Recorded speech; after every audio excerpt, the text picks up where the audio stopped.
What's up, folks? This is Acid Root. So I'm going to review the newest Marilyn Manson album that came out, and that would be We Are Chaos. Came out last fall, and there's a little bit of backdrop that went with this project. So, there's a number of things. Manson's kind of in some controversy right now, but I'm kind of curious as to what's going to happen. So, back in 2019, he said that country musician Shooter Jennings was going to help him executive produce basically this project. And the thing about that is Marilyn Manson is not really a country artist. Obviously he does industrial metal and he just does metal pretty well in general. In some cases, it was almost new metal back in like the Hollywood and golden age of grotesque days. But so it was a new theme, and that was kind of the thing. When I reviewed Heaven Upside Down back in 2017, I thought that it was kind of a return to form, but then it kind of seemed as if even that wasn't good enough to completely satisfy people. And I noticed that just because really that album just did not make it very far past its promotional scale. And I mean, Manson tried. He put out like four or five, he put out three, four, or five music videos for that project, even though there were only two official singles. I remember one had Johnny Depp in the music video, and another one had Courtney Love in it, and that just kind of happened to be a thing. But for some reason, it seemed, while it was good, it didn't seem to restore like his retribution that he probably needed. But this project, I think, is another dope example. It's a little bit more compact, a lot shorter, just doesn't have quite as much like sprawling feel to it, but I still appreciate the fact of its effectiveness. That's the thing. So to talk about Marilyn Manson and Shooter Jennings team up, it works decently.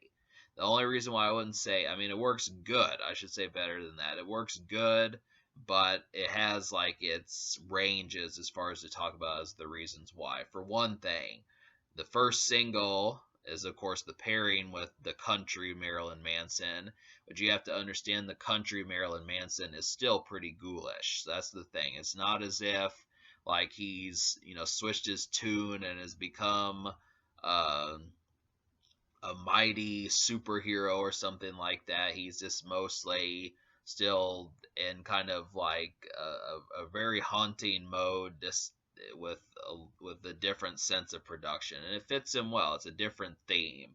Because I mean, obviously, to see him do, if you want him to do industrial metal again, just go pick up Heaven Upside Down. But this is kind of a new theme. I kind of like the approach from it, just to kind of see how country would wind up working. But not every single song that has this feel kind of pulls it off, because there is some other stuff on here. And of course, if there's only 10 songs and there's a handful that you don't like, it kind of detracts from the score rather quickly. So, and then on top of that, there's only two singles. So once again, I mean, I know at this stage it's kind of getting difficult for Manson to kind of really promote some of these projects, but it would have been neat just because the breaks are just becoming more long-winded, just because it's been since like probably late 2017 since we've heard from Manson, throughout all those things. So, um, but to talk about some of these things, I'm trying to think of what else I mean by that. Um,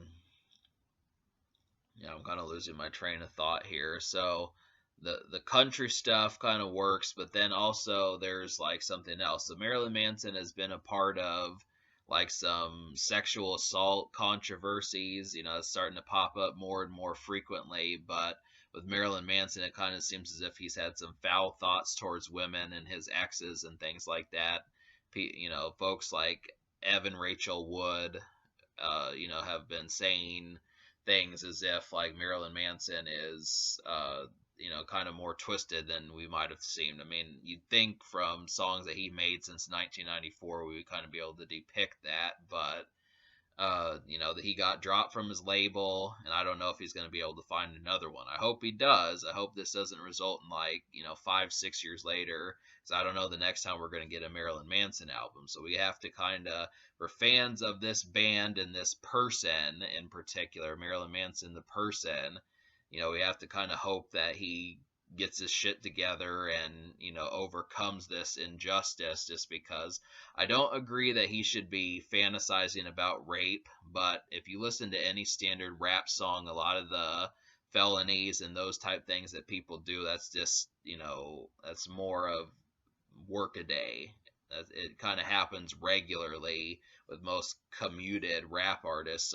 You would think rock music wouldn't be able to talk about the same thing. I mean, most rock artists don't. You think of like Metallica, they're not talking about capping people or, whooping someone's ass or doing some shit like that. Metallica doesn't do it. Nine Inch Nails probably doesn't do it.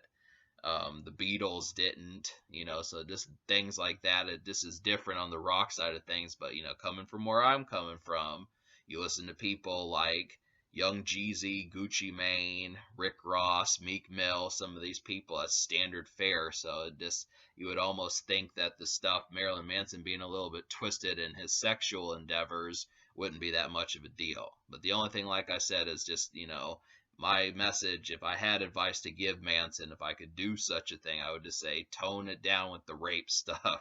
Because that's I mean, I don't like the idea of him being here for 27 years and getting the plug pulled on him and lickety split like that. So that's not cool. But, just to kind of talk about the rest of this. So, yeah, so we just have to hope that his trek continues and we continue to get more Manson albums, because he is a solid and effectual musician. So we got to talk about these singles. That's kind of the situation. I lost the other point that I was trying to say as far as this is concerned, but yeah, basically it's country Marilyn Manson, just with the sense of trying something different. But there is things kind of reaped in, but I noticed that my favorite part of this project was actually not the industrial metal, which is kind of the thing. That's Marilyn Manson. That's his most pristine high point, is when he does industrial metal, kind of like Angel with the Scab Wings or Fight Song or The Beautiful People, some of those records, the golden age of grotesque stuff that he did. Can't think of every single record, but this plenty. I mean, the guy's had, plenty of hit records in industrial metal, and he's done it for years on top of decades. But, seeing that he kind of has given it a backdrop this time is kind of somewhat, it's like, hey, what do you expect from this project? But luckily, the Don't Chase the Dead single has that kind of industrial feel. But we'll talk about We Are Chaos first, the first single. So, yeah, I mean, right from the first few seconds that you hear of this song, it automatically sounds like something different from Marilyn Manson. That's kind of the thing. I didn't have a problem with it. As I kind of looked forward toward it, as I continued to listen to it, I noticed that country is not such a bad thing to pair with Marilyn Manson, because it doesn't mean that he's becoming, like I said, good and clean. It just means that he's kind of bringing some creepiness to country, and there's really no creepy country artists. I don't know if Alice Cooper has done that sort of thing, but it's basically like Kid Rock mixed with like Alice Cooper. That's the best way to describe the sort of stuff that Marilyn Manson did this time. It might as well be.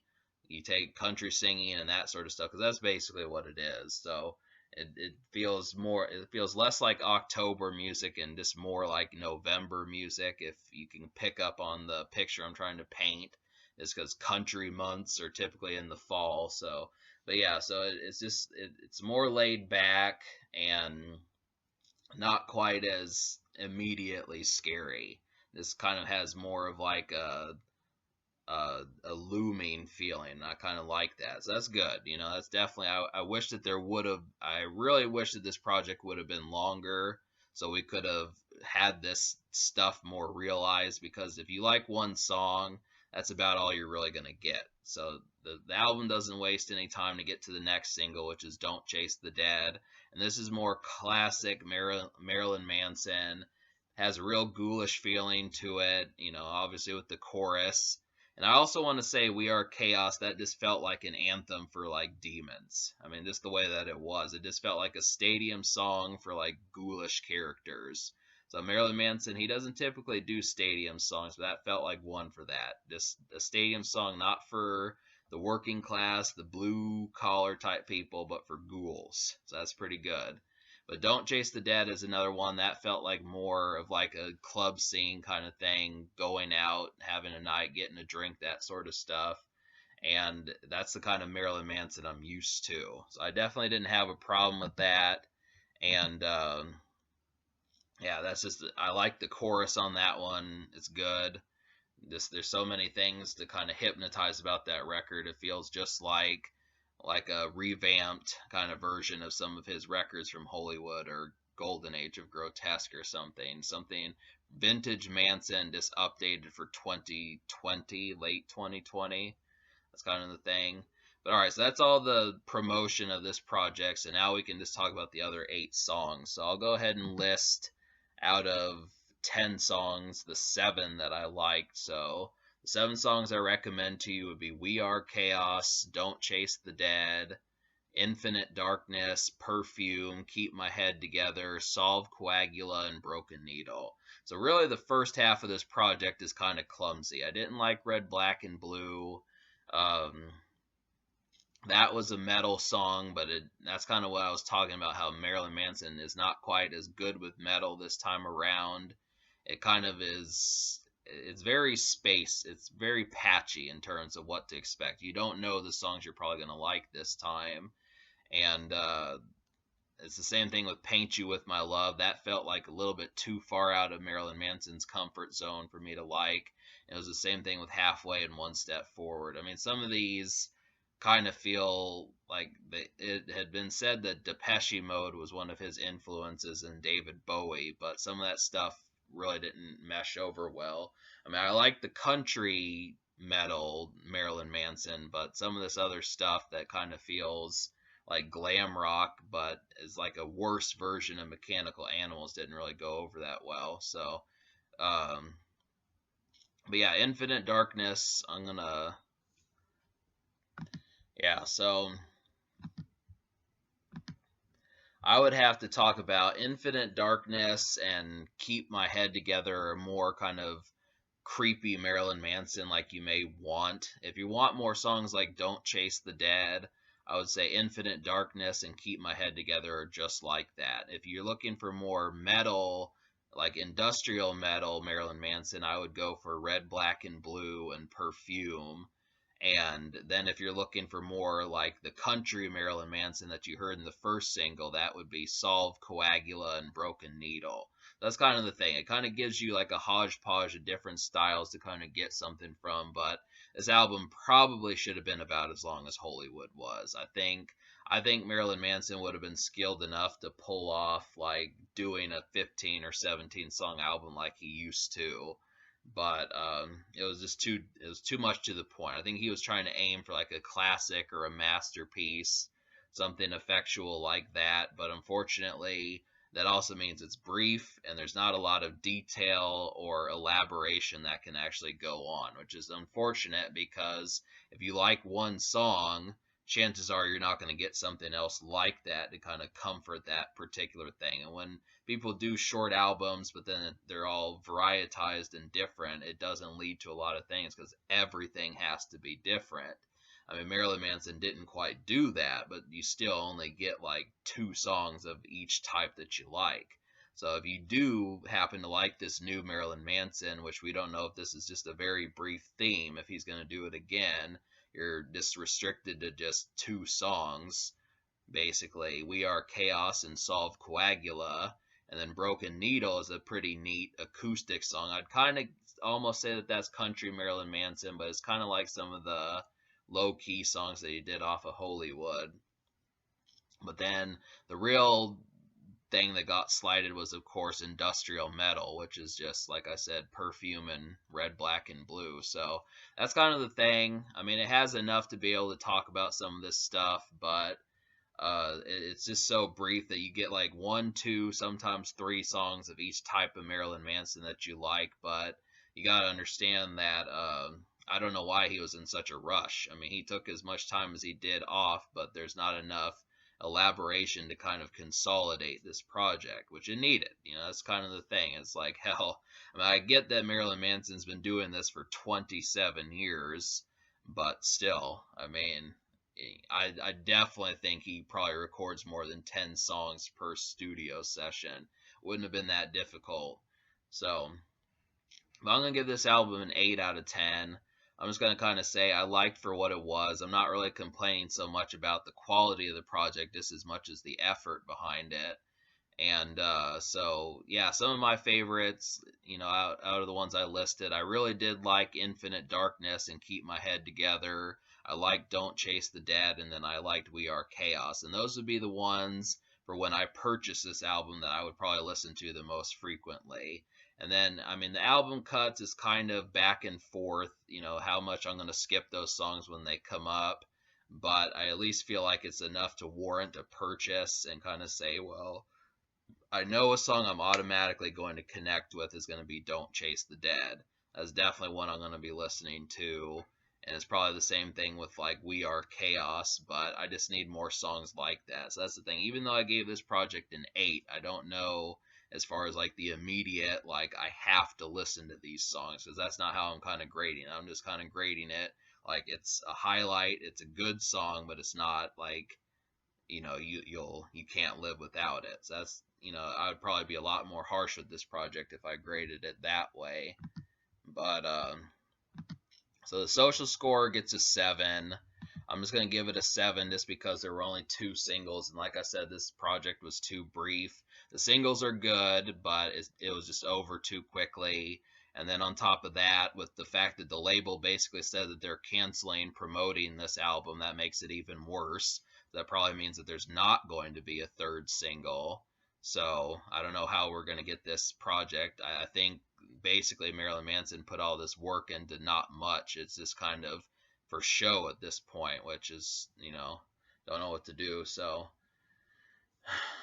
but yeah, so that's kind of how that goes. I like the thing behind it, but I don't want Marilyn Manson to be canceled. So we have to support him. I mean, I'm not supporting like the the the the aggressiveness towards women, but I do feel like he's still a solid musician and too original to just be abandoned just in the blink of an eye like that. So we got to pay attention to such a thing.